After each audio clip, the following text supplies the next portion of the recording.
So let's get you right over to meteorologist Colleen Campbell, tracking that forecast. Hi, Colleen. Hey, Eric. Yeah, so we have a mixing of the air mass right now because we're waiting for the remainder of this front to push through. Right now, we do have a few showers right along that front. You can see how the winds change direction here, and this will continue as we move into tomorrow because it's a slow mover, right? Let's take a nice zoom in. I'll step out of the picture so you can see who's getting the latest rain.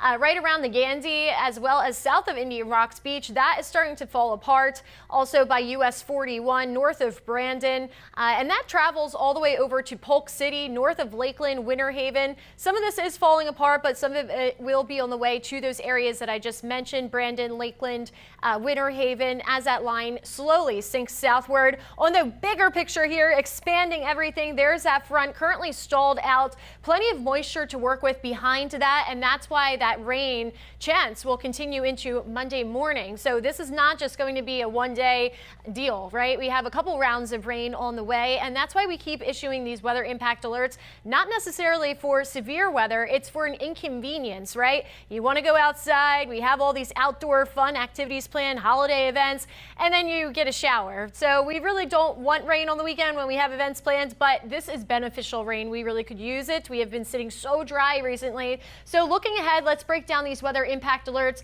Like I said earlier in the show, we have bookend weather impact alerts. We have one for overnight tonight beginning at 11 p.m. into tomorrow morning. That one is for the fog. Then we have another one that's starting up tomorrow afternoon at 3 p.m. and that one's for the rain. We will have some drier time in between those two weather impact alerts.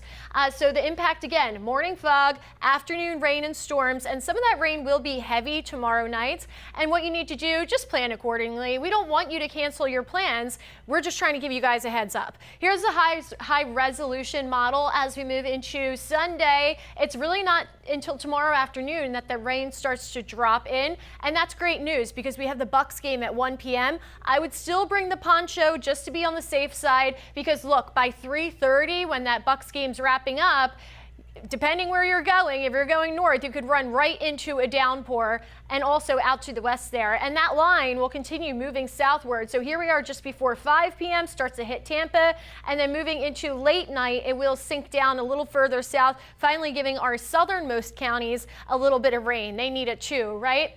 As we look at the European model, this one goes out a little bit further in time. So we're starting this Sunday night, now Monday morning. And I brought this model into play because I wanted to show you how Monday we will have some residual showers left over for your morning commute. So that's why we have the weather impact alert for Monday morning as well. Again, this is not a severe weather event, but this is just a little heads up for you guys because we really don't get rain every day this time of the year, right? We don't want you caught off guard. How much can we receive? Anywhere from a ½ inch to an inch when all is said and done. This is over the next couple of days, consecutive days of on and off, hit or miss rain. Some of it bring a couple downpours. The best rain will be for our areas far north, Citrus County, for example, because that front does lose a little bit of its steam as it sinks southward. Currently, you can see that sharp temperature gradient right where the front is. We like to play that game, pick out the front. Well, you can see how colder marks in Jacksonville, for example, they're already in the 50s. We're still in the mid 70s because that front has not passed through.